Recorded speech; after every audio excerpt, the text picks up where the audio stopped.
បេះដូងខ្ញុំគឺជាសាច់មិនមែនថ្មឡើយក្បត់ណាស់ហើយរួយចាំបាច់ឌឺពេញចិត្តណាស់មែនទេ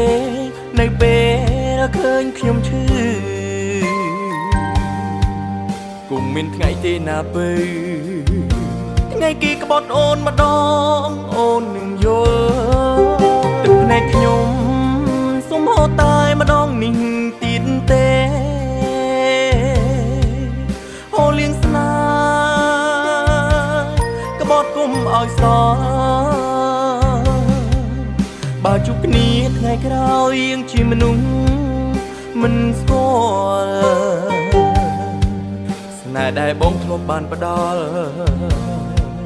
សុំទត់ចោលចេញទៅឲ្យឆ្ងាយ